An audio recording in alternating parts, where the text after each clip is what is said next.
Emma Parker had never been one for fairy tales.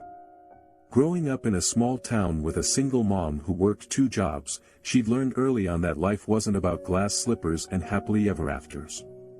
It was about hard work, determination, and occasionally eating ramen noodles for dinner 3 nights in a row. So when she saw the job listing for a personal assistant to a high-profile individual, she didn't think twice.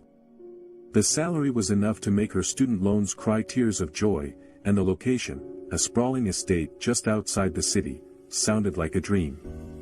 What the listing didn't mention was that the high-profile individual was Prince Adrien Laurent, the spoiled, arrogant, and ridiculously handsome heir to a European throne.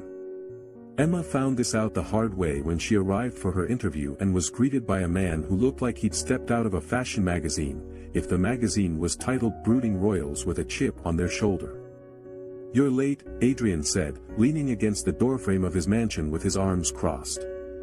His dark hair was tousled, his stubble perfectly imperfect, and his piercing blue eyes looked like they could cut glass. Emma checked her watch. "I'm 5 minutes early." "Exactly," he said, smirking. "I expected you to be 15 minutes early." "First strike." Emma blinked. "Is this a job interview or a baseball game?" Adrien raised an eyebrow. "Do you always talk back to your potential employers?" "Only the ones who act like they're auditioning for a soap opera," Emma shot back. To her surprise, Adrien laughed, a deep, rich sound that sent a shiver down her spine. "You're feisty. I like that. Come in." The interview was unconventional, to say the least. Adrien asked her questions like, "If I were a fruit, what would I be?"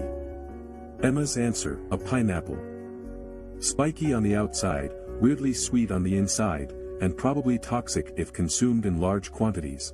And, what's your favorite way to annoy someone?" Emma's answer, "I'd ask them ridiculous questions during a job interview." By the end of it, Emma was convinced she'd blown her chances. But then Adrien leaned back in his chair, studied her for a moment, and said, "You're hired." "Wait, what?" Emma said, stunned. "Just like that." "Just like that," Adrien said, grinning. "You're the first person who hasn't bored me to tears in years. Welcome to the circus, Emma Parker."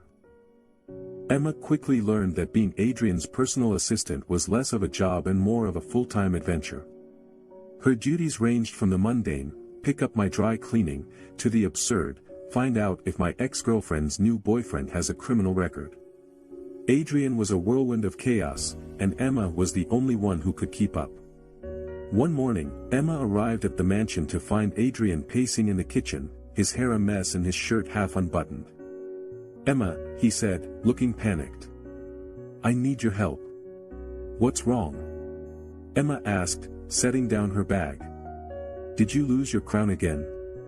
"Worse," Adrien said. "I have a date tonight." Emma blinked. "And that's a bad thing because I have no idea what to do," Adrien said, running a hand through his hair. "She's a model, Emma. A supermodel, she's used to 5-star restaurants and private jets. What if I mess this up?" Emma couldn't help but laugh.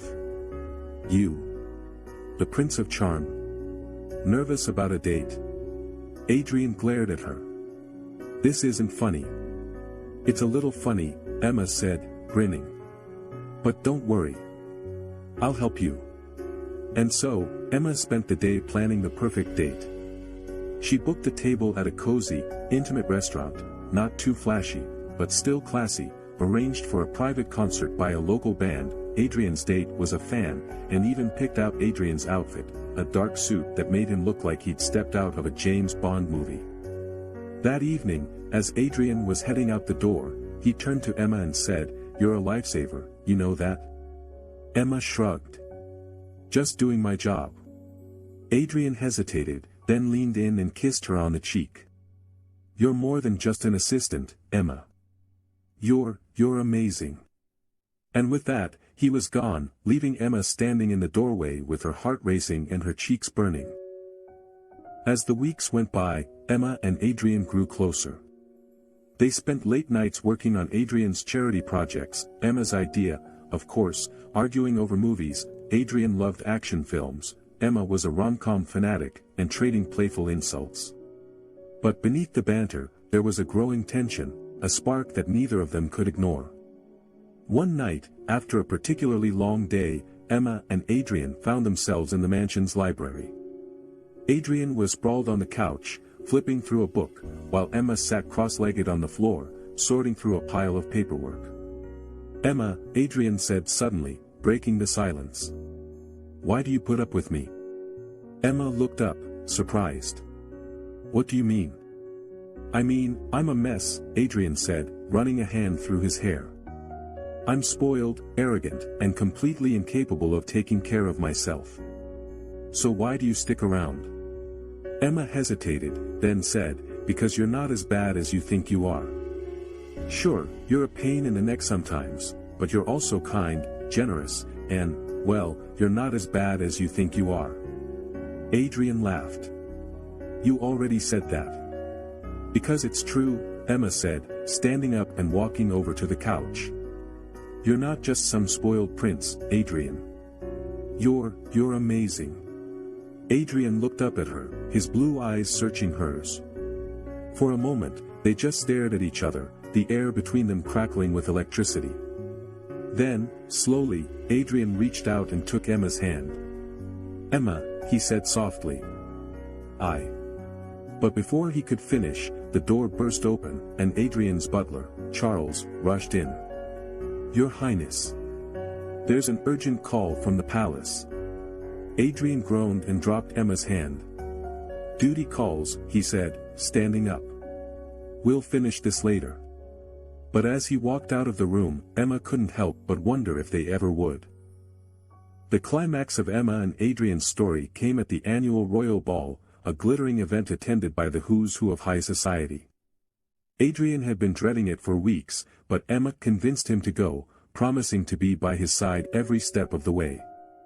The night of the ball, Emma arrived at the mansion to find Adrian pacing in the foyer, looking more nervous than she'd ever seen him. "What's wrong?" Emma asked, adjusting the straps of her simple black dress. "I hate these things," Adrian said, running a hand through his hair. "Everyone just stares at me like I'm some kind of spectacle." "You are a spectacle," Emma said, grinning. "But in a good way. Now come on, Your Highness. Let's go show them what you're made of." The ball was everything Emma had imagined and more. The grand ballroom was filled with sparkling chandeliers, elegant gowns, and the sound of a live orchestra. Adrian was the center of attention, as always, but he seemed more relaxed with Emma by his side. At one point, Adrian pulled Emma onto the dance floor, ignoring the stares and whispers of the other guests.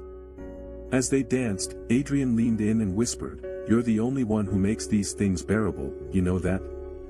Emma smiled. "I'm just doing my job." "You're more than just an assistant, Emma," Adrian said, his voice low and serious. You're everything." And then, before Emma could respond, Adrian kissed her, a soft, sweet kiss that made her heart race and her knees weak.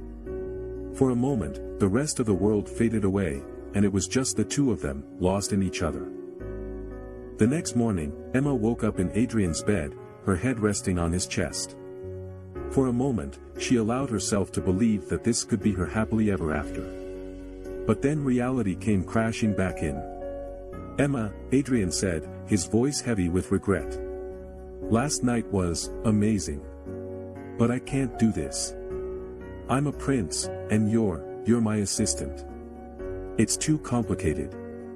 Emma felt like she'd been punched in the gut. "So that's it? You're just going to push me away because of some stupid royal protocol?" "It's not that simple," Adrian said, running a hand through his hair. "I have responsibilities, Emma.